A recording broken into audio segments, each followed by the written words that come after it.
Hey everybody, welcome to Troy Cooks and welcome to another Thursday Chatting with Troy. If you're a new sub or a new follower to this channel, this is where I answer your questions every Thursday. And I do cooking videos on Tuesday. If you have a question for me, just ask it in the comment section down below. That's where I pull all these questions from and I answer them on a future chat. And check out the description box, just hit show more beneath the video and I've got a lot of important information down there for you, including all of the questions in this episode. And where at in the video, I answer them. So y'all need to check that out. Hope my dogs don't start going crazy. Folks, I'll tell you what we're drinking. I'm excited. Mike and Steve up in Michigan, they sent me some of their home brew. This is a Belgian triple. They sent me 2 bottles. I've already had one.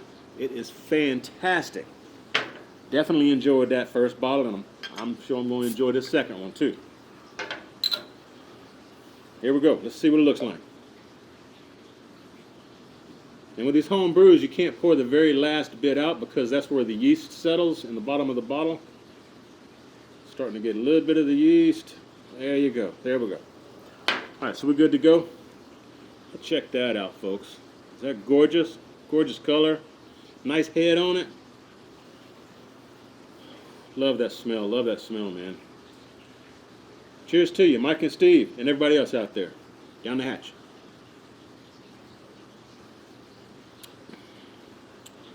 That's good, man. That's really, really, really good. I'm impressed. I used to brew my own beer about 30 years or so ago. Sold all my equipment and stuff, but I'd love doing that home brew stuff, man. Anyway, I appreciate you guys sending me the beer. Appreciate it very much. We're going to be drinking it throughout this video. Let's get to it. Let's see what kind of questions y'all had. Y'all asked a bunch of great questions for this episode, too. Let's start off. We're going with Jesse Martinez, or Jesse Martinez. I think it's Martinez. T-Roy, cheers, brother. Cheers to you, Jesse. Got to start it off right? Says, I've been a subscriber for several months now and enjoy all the content on your channel, especially the Thursday chats. I'm really learning a lot. My question to you is, I'm also a fellow Texan from Houston and was wondering if you've tried the H-E-B brand charcoal briquettes. In my opinion, they last longer than Kingsford briquettes. Not 100% sure, but was curious. Keep up the good work, and thank you for all you do. I have tried the H-E-B charcoal briquettes, and personally, I don't like them. I like Kingsford or Royal Oak better. I think I've even got a video where I tried using some of those, and I think it was my Weber Smoky Mountain. Maybe it's my Kettle. I can't remember. Anyway, I used them, and man, they burned up real quick for me. So maybe it has something to do with the wind around you, your environment, that kind of thing. But I'm not going store-bought brand like that again. I'm just going to stick with my Kingsford or my Royal Oak, stuff like that. Anyway, appreciate the question, man. Next one's from Chris S. He says, hiya, Troy. Cheers. Cheers to you, Chris. He says, when you're doing a brisket and want to make sure you have the best burnt ends, do you cut the point off of the flat before you cook so that you can form more bark? Or do you cut it off after the cook to help keep it from drying out? I think the latter. You keep the brisket together until it's fully cooked, and then once it gets that right internal temp, close to around 200 internal, then you can slice off the point end, and then you can cube up that point end, throw that back onto your smoker with some barbecue sauce and some more rub and stuff to make your burn ends. I think it comes out more juicy that way. But if you guys have any better ideas, you want to chime in, feel free to. Like I always say, we're just one large community that loves to barbecue, loves to cook and grill, and eat good food. So if y'all got something to say on this one, chime in. This is from Chris S. Next question. The Professor. What you got for me, Professor? He says, I had mentioned previously that I'm going to be smoking meat mostly for myself. And I apologize. I'm having trouble reading my screen here because of the glare. Let me try to move it a little bit. He says, my main intent was to smoke jerky, so the Weber Smoky Mountain was my first choice, but I also am looking to smoke all kinds of meats, so I wanted enough room for bigger cuts. Question 1, he says, do you think that the kettle with the slow and sear would work well for jerky? Yes, definitely. Definitely would. Second question, do you think the kettle is better for a single person compared to the Weber Smoky Mountain that seems to be geared towards bigger events? Again, yes. The kettle is a little bit smaller, so if you're by yourself, it'll work out fantastic for you. Plus, you can take the slow and sear out and use it as a regular charcoal grill. You know, however you want to do it, but it works great with that slow and sear as well. The flavor tastes just like off the Weber Smoky Mountain, in my opinion, when you use that slow and sear. I mean, it's so close, I don't think I could tell it apart if I was blindfolded and had to do a taste test. It's pretty close. And if you're interested in slow and sear, check the links out below. Next question from the professor. Question 3. Man, you asked a bunch of them there, didn't you? Hey, cheers to you, Professor. Y'all read through the comments too, man. Professor's always chiming in with all kind of great info, and a lot of you guys are as well, you know. So read through all the comments, hit the expand so you can see other people's responses to comments and stuff. It's really some good reading in there. So I go like going through it myself, man. It's really cool.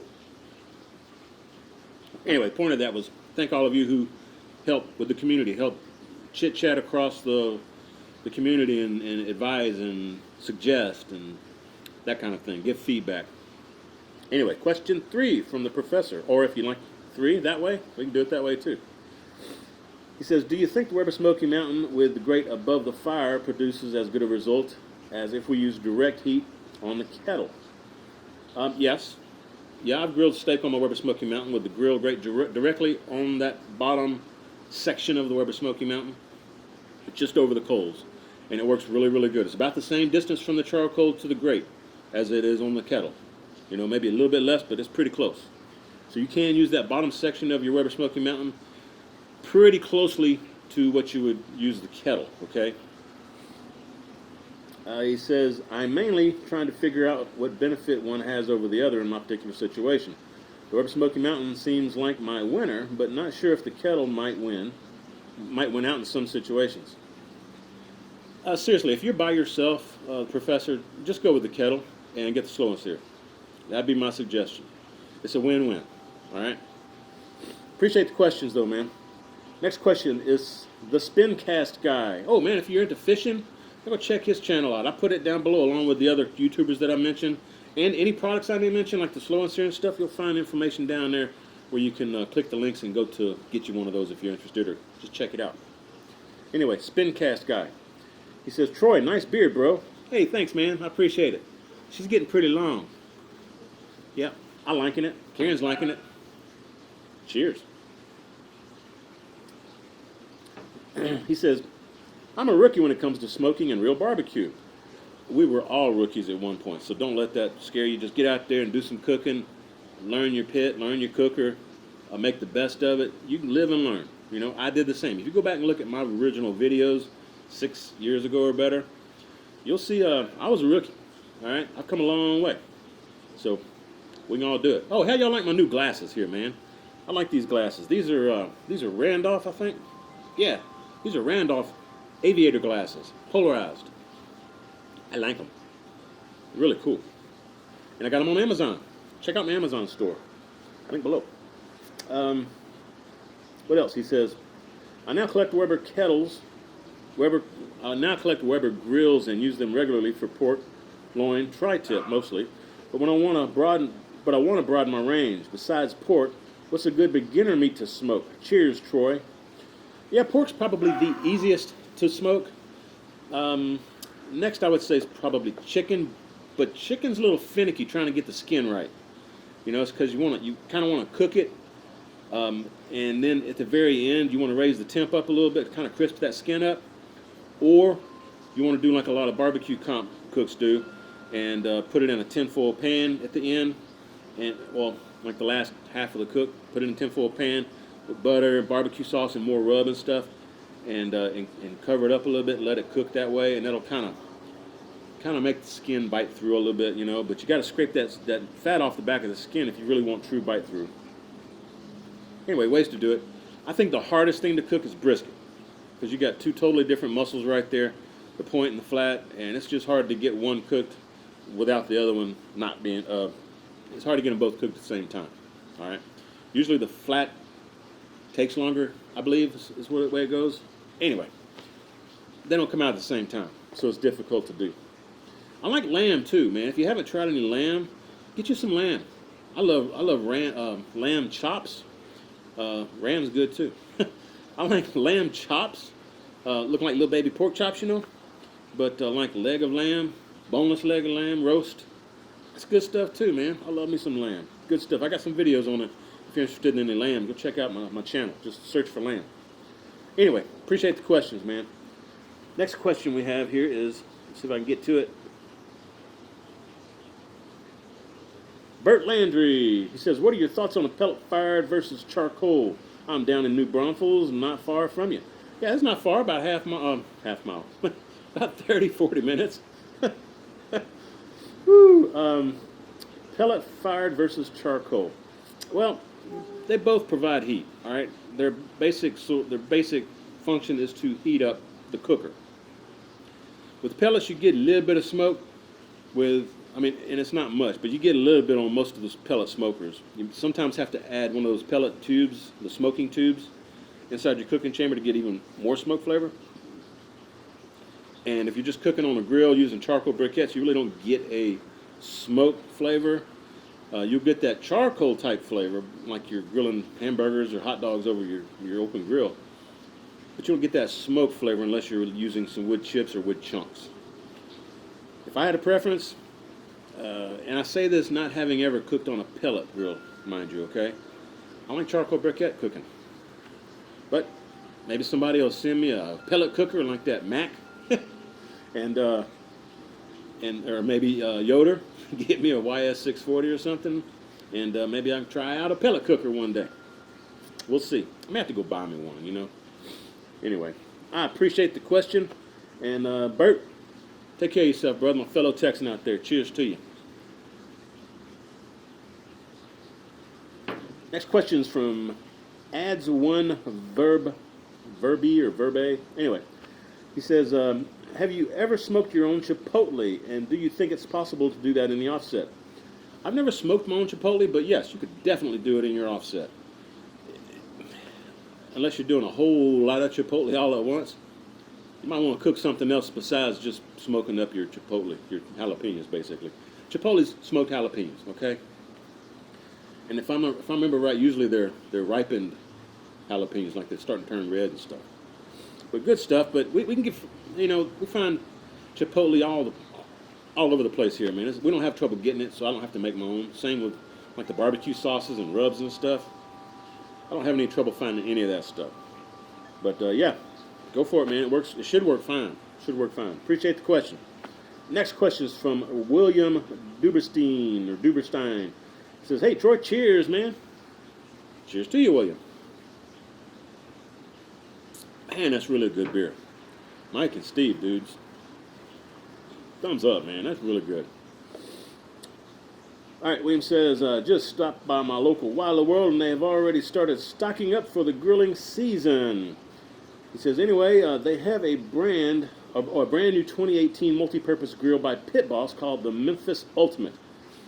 I think it's very ambitious, and yeah, that's right. I think it's very ambitious, and with the $400 price tag, just too good to be true, or too much going on to be good. It has many moving parts with nuts and screws and bolts, but advertises a gas, charcoal, smoker, offset grill. So it's a combination grill. It says, I just wanted a T-Roy certified responsibly response to what you think of it. That's funny right there. He says, thanks for the reliable content. Thursday mornings, I'm usually up before you upload. I know because it's one of the first things I check. Thanks again. I appreciate the support, William. Thank you very much, bro. To be honest with you, I don't like those multi-function grill smoker pit things. I mean, they're never good at any one thing. They try to be good at all the things across the board, and it usually does not work. Okay, so and for $400, I think you'd be wasting money trying to get that. I'd rather see you spend $400 on getting you a nice Weber Smoky Mountain or a nice Weber Kettle with a slow and sear, or even like over at Academy or Bass Pro Shops, you can find some nice offset pits that if you've got a grill grate for the firebox, you can also grill there. So check them out, man. But I wouldn't get the combination. I've never seen a combination grill that works worth a damn. And that's just my own 2 cents. Next question is from Colin Linhart. He says, hi, T-Roy, love your videos and was wondering where did you get that large cast iron hat? Thanks. Colin, my mom actually went with her mom, my grandma. Y'all know Mama Jean, don't you? My grandma. I'll check her out on Facebook. Anyway, I love Mama Jean. Um, my mom went to take my grandmother back over to Virginia, where my grandmother was born and raised. So they went to Virginia, and I can't remember if they stopped at the lodge company, like to get a tour or something, or something like that. They stopped there in the town where the lodge company is, and they were selling the hats, the baseball caps. It's either Virginia or like North Carolina. I can't really remember, to be honest with you. It may have even been Alabama, because they drove all the way from Louisiana up there, so they went through several states to get there. But I'm pretty sure it's somewhere North Carolina or Virginia, if I remember right. Anywho, that's where I got it from. I appreciate the question. Next question is from Jack Smith. Let's see here what he's got. If I can scroll up just a little bit. He says, I have some pecan wood that have been down over a year, and I see some of it getting soft and it has grubs in it. Would it still be safe to use in my smoker? Yeah, it should be fine. Depends on how soft it is, though, you know. I mean, basically like sawdust is what it'll turn into, and that could honestly like cause a combustion, like an explosion in your pit if you're not careful with it. So if it's too soft, I wouldn't use it. Grubs being in it adds a little extra protein. May smell a little funky, but your main smoke and heat source is the wood itself. So you're not gonna get that grub flavor in your meat, is what I'm trying to say. Oh, he's got a second question here. He says, can hackberry wood be used for smoking? Yeah, definitely. Any hackberry tree can. Yes, definitely. I hear that it burns a little hotter, but it lasts a long time. It's kind of like mesquite from what I hear.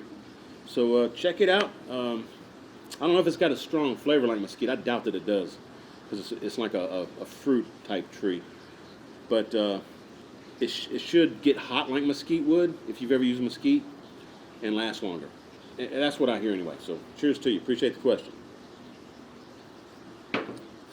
Next question, Suburban Barbecue. He says, Troy, one question. Is that a Sound Devices 702T on your table? If so, how did you come about that unit? I have a bit of an audio background, and I love the hardware. Love the intro last week. Jim in Houston. Hey, Jim. Appreciate it, bro. Here you go. I'll see if I can give you a nice close-up of it. That's what I got right there. 744T. Love this thing, man. Sound devices right there. Y'all can see that? Anyway, love this 744T. She's active. She's recording off my two Sennheiser mics, and I got them running from this, from the mics to this, and then I take this with a flash card and put it on my computer and match it up with the audio for the camera. So that's how that works. I love that Sound Devices though, man. How did I get it? Let me see. How did I get it? I was originally looking like at the Zoom and the Tascam sound recorders, but most of you who have followed me for several years know I like good quality stuff. So I did a little more research, and I decided if I'm going to be serious about this YouTube thing and trying to earn a living and use it as a business to make money to support myself and the channel, I need some good professional quality gear. So I did a search for the 744T or any Sound Devices audio recorders actually is what I did a search for. And I found this one. It was on, I found it on eBay. Some pawn shop up in Canada had it for sale, and I don't remember what I paid for it. I don't remember what I paid for it. Anyway, it works fine. Worked right out of the box. No issues with it. I can still buy batteries for it. I bought a new CF card for it, compact flash card for it. I never had a lick of trouble out of this thing, man. I love it. Absolutely love it. Really, really a nice audio recorder. But, again, it's professional quality. For you guys out there that want to look for one, it's some change, man. But the quality's there. Really, really good. Plus, I like that it's all digital. So if my dog comes out here and barks, it's all analog. If the dog barks or something, like if I go wah like that real quick, this thing will I got my dog riled up now. the 744T, the audio, what do you call it, conversion thingamajig, I forget. You know what I'm talking about, Jim. Anyway, it cuts out the spikes, so it's not gonna blare out over your speakers and stuff when I get a loud spike in volume like that. So I love that about it. You know, it's got all kind of bells and whistles in there too, man. 744T. I appreciate the question, Jim. Cheers to you, brother. I ain't got no more of them yellow jackets coming after me, do you? Do I? If I do, if y'all see some yellow jackets flying around me, y'all let me know. I don't want to get stung again. Next question is from Kentucky Ridge Jumper, KY Ridge Jumper. He's actually got a channel too. If you're into, oh heck, what does he do? Outdoors activities. What he's called Kentucky Ridge Jumper. Off-roading with Jeeps and stuff like that, four-wheelers, out in the woods and all that good stuff. Y'all go check out his channel, KY Ridge Runner. I'll put his link down below in the description box for you. What you got for me, bro? He says, awesome job, man. I've been watching you a while, and I really enjoy all of your channel. Question on smoking bologna. Can you score the meat too deep? I usually put a diamond pattern in it, and it seems like I'm always wanting to score it a little deeper for a bit more crust. Excuse me. He says, I think it would be cool to do Thursday chats once a month or so. I think it would be cool to do Thursday chats once a month or so while you're cooking on your offset. Thanks, man, from Kentucky. Yeah, that's a good idea. I could definitely try to do something like that. So we'll see how I maybe work that in. But scoring your bologna too deep, I wouldn't score it more than halfway deep for sure. But I honestly wouldn't score it more than a quarter deep.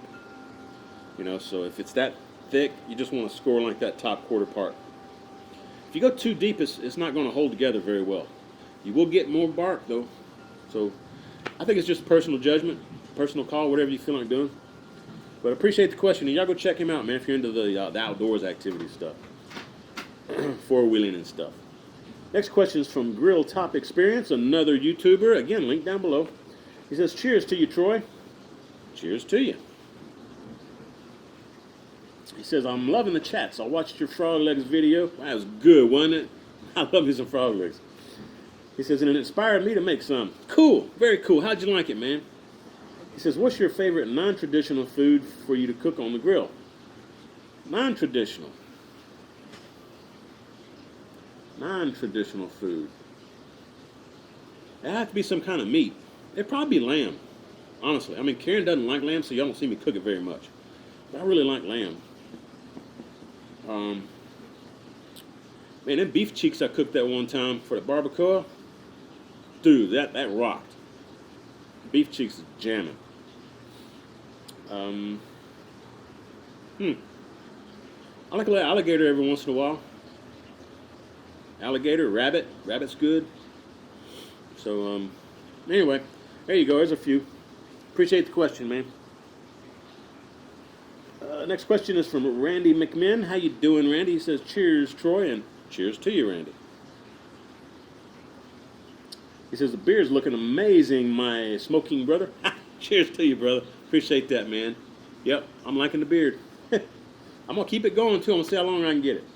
It's starting to get a little wave to it. I'm hoping it'll wave and then go back down a little bit. We'll see. Anyway, Randy says, what are you going to cook for Karen for Valentine's Day? Cheers, Troy. Love your Thursday chats. I'll watch you every week. Let the smoke roll. There you go. Let the smoke roll, man. Keep that smoke rolling, bro. Cheers to you. Probably like a filet mignon, bacon wrapped filet mignon with some lobster tail or maybe some scallop, something like that. But yeah, do that. Maybe homemade scallop taters. That sounds pretty good. We'll see, man. Maybe have like a rice pilaf on the side. We'll see. I hadn't really made up my mind yet. But anyway, she's going to be eating good, that's for sure. I appreciate the question, man. Happy Valentine's Day to all you out there. And I already wish my buddy Justin over there, Baby Back Maniac, a happy Mother's Day. Happy Valentine's Day. Anyway, hope y'all had a great day, man. Let's see. Next one's from Bill Cinnamon. He says, T-Roy, love your channel, long-time viewer, and cheers from Central Illinois. Central Illinois, there you go. Appreciate it, man. Appreciate it. Big cheers to you. What you got for me, Bill? He says, every year we host a shrimp boil. I was inspired by many of your videos. Cool, man. Cool. I love me having a good seafood boil, you know. I usually do crawfish and shrimp, crab legs. I throw it all in there, man. Anyway, he says, each year it's gotten larger and larger. We're up to about 30 plus people as of last year. In some of your videos, you emphasize that the soak time increases the flavor. I have yet to do this because I'm worried that the soak will overcook the shrimp. Am I overthinking this, or does the benefit of soaking for flavor versus heat outweigh the possibility that the shrimp might slightly be overcooked? Thanks and cheers, Bill. Hey, cheers again, Bill. Appreciate that, man. Bill, what you got to do, you don't want to overcook the shrimp for sure, all right? I usually just boil them for like 3 minutes. You know, once it comes back up to a boil after you add the shrimp, I go 3 minutes and then cut the fire off. And you're right, the longer it sits, the more flavorful the shrimp get. They absorb that seasoning out of the water. Now, to keep from overcooking them, get you some bags of ice and dump those bags of ice in the water when you shut the fire off. That'll chill the water down a lot quicker, and also you have the added benefit of when the shrimp start chilling down, they absorb the juice more readily, so they get more flavored quicker. But yeah, ice is the key, man. You got to use some ice. Sure enough. And I've got a new toy that I need to show you guys next time I do a boil like that too. It's basically it's like a sturdy hose that wraps around your pot to spray water down on the outside of the pot. You hook it up to your water hose, and it cools the water down. It cools the pot down real quick too. So that's another thing you can do. Yeah, if you don't have ice, just hose down the outside of your pot, you know, with water. Appreciate the question, man. And y'all have fun up there, and maybe I'll swing by and have some shrimp with y'all one day. Cheers to you. Next question we have is from Elliot and Shelly Carmen. How you guys doing out there? Appreciate it. Cheers. He says, or they say, T-Roy, love the show and a long-time viewer and fan. Cheers to you. Yeah, cheers again to you. Appreciate that, man. I do appreciate all the support. I really couldn't do this without all of you folks out there. So thank each and every one of you very, very much. Really, I thank you. Let's see. They say, I asked this question this past summer, but it didn't make it to it didn't make the cut. Well, here we go. We're answering it today. Thanks for asking it again. That's the other thing too. If I don't get to your question within 2 or 3 weeks, go ahead and feel free to ask it again, because I may just not have enough time to answer all of the questions in 1 week. Like this week, I'm not answering all the questions that were asked because I'm trying to keep this video 30, 40 minutes, and we're approaching 30 minutes right now. So hopefully we're about done. But I try to keep I try to keep the video shorter because it helps me with the description box. I don't have to put so much stuff in the description box because I do list all the questions, all right? And that helps speed up the time it takes for me to edit and process the video, upload it, and get it ready to go live Thursday mornings for all of you. But I may still do some long ones every once in a while. And if I go live, they probably will be longer, just so you know. And I'm shooting for going live sometime in March, so we'll see how that works out. So y'all stay tuned. Going live, all right? Let's see. Elliot and Shelley. They say, curious if you have a list of offset smoker brands for one in the market for an offset to consider. Are there features to be on the lookout for? What things should we look for when searching for a really good quality smoker that will last a long time? Thanks again, and cheers to you again, Elliot. Elliot and Shelley. Smoker brands. Well, I've got the Yoder. I got the Yoder Wichita. There's also like Gator Pits, Jambo Pits, Lang, Lone Star Grills. I mean, there's a bunch of them, man. There's a bunch of them out there. What you will find though is that the really high quality offsets, they are usually like a 1/4 inch metal or thick, or better. They'll have really good airflow through them. So you don't have to, once you get them, you don't have to make any kind of modifications to the pit. And they usually have a pretty long wait time because a lot of them are hand built, hand welded, hand cut, and it just takes a while to build a new pit. So if you're in the market for one, you may have to wait, 3 to 6 months to get one. But it's worth it. It's worth it. As far as other things to look for, check to see what kind of warranty they've got. But it's like cast iron. I mean, you're not going to ruin it. You may have to clean it out with a blowtorch every once in a while, get that creosote stuff out the inside. But you can always scrub it down. If it starts rusting, spray, get the rust off and spray paint it again. So it's like cast iron skillet, though. Think of it that way. Don't worry about it. Anyway, I hope that helped. If any of you out there have any more suggestions for Elliot and Shelly, feel free to add them to the comment section down below. I appreciate it, and I'm sure they would too. So thanks again for the question. Next question. Oh, it's my brother Johnny. He's got a channel, Onions Smoke Shack Barbecue. Y'all go check him out. Link below. What you got for me, Johnny? He says, Troy, I'm having a heck of a time getting a smoke ring when using my Kamado style grill. It's making me madder than Janet Reno's blind date, brother. I can get a great one using the Weber Smoky Mountain in my kettles, but no matter what I do, it eludes me on the ceramic cooker. Help me, please, before I lose my will to live. Johnny.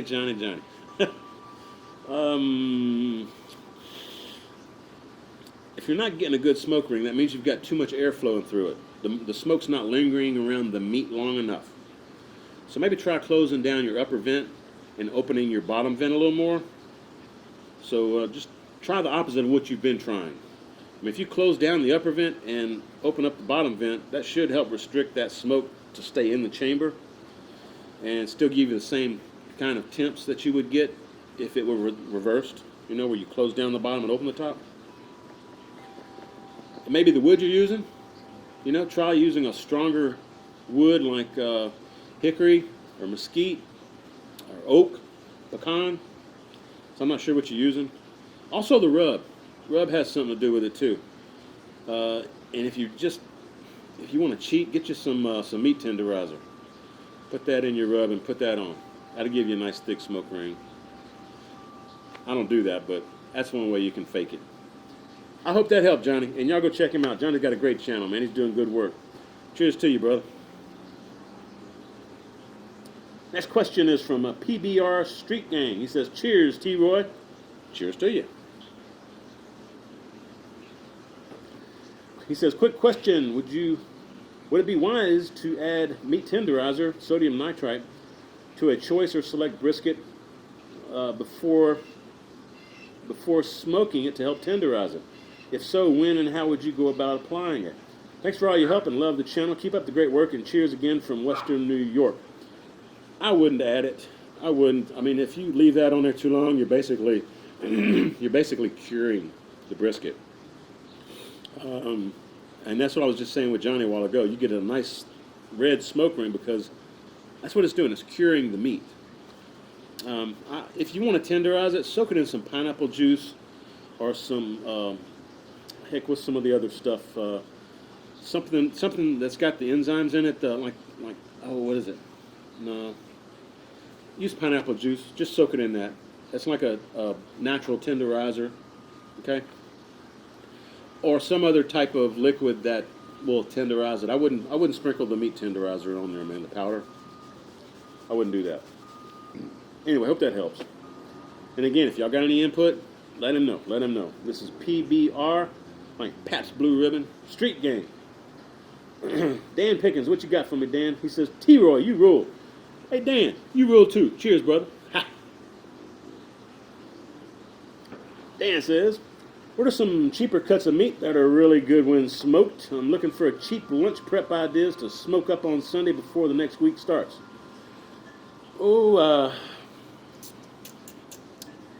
sirloin tip roast, chuck roast. Chuck roast is real good. Heck, even like a rump roast, man, that would work. Yeah, that's what I would do. Plus, it's usually a larger roast, so you can cut it up any way you want. Make you some beef sandwiches, you know, chopped beef sandwiches or sliced beef sandwiches. However you want to do it, man. And if you want, especially with those cheaper cuts, let them cook a long time. That'll tenderize them. I mean, cook them like you would a brisket. All right. Don't do hot and fast. Cook them low and slow. And if you want to, even put them in like an aluminum pan, cover them with foil, and put your little liquid in the pan, and kind of braise them until they're really, really tender. I mean, the internal temp's going to be up in like a brisket around 200. Okay. That'll let that fat kind of mingle into the meat and render out and make it very, very tender and juicy. Okay. Give it a shot. Hope that helps, man. What else we have? Next question that comes from another YouTuber, The Real Show Barbecue. Sorry about that. The Real Show Barbecue. Appreciate the question, man. Let's see what you got. It says, hey bro, enjoyed this as always. Hey, thanks. I appreciate the support, man. It says, I've always wanted to try rattlesnake. Since you're in the great state of Texas, have you ever eaten or cooked rattlesnake? Cheers, my friend. Hey, cheers again to you. Appreciate that, man. Y'all go check him out. Got another great channel. Yep, I have had rattlesnake, but oddly enough, it was in western Louisiana. I haven't actually had rattlesnake here in Texas. To me, it tastes like chicken. Honestly, I mean, it's got a little bit of wang to it, but it's a lot like chicken. So yeah, I don't know. Anyway, I've had it, and it's okay. It's okay. All right. Probably could use a little sauce or something on it, but it was good. It was all right. And I think they just grilled it. So anyway, folks, that's all I got for you. I appreciate each of you watching again. And Mike and Steve, cheers to you, brother. Thanks again for the beer. Belgian triple, folks. Down the hatch, man. This is good stuff right here.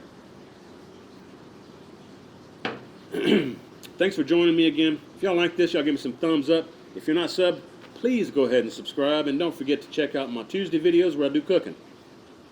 Be sure and check out the description box. Just hit show more for all that information that I listed earlier. And I hope y'all share the video, man. And when you do, I hope you tell all your friends that T-Roy cooks responsibly. Cheers, everybody.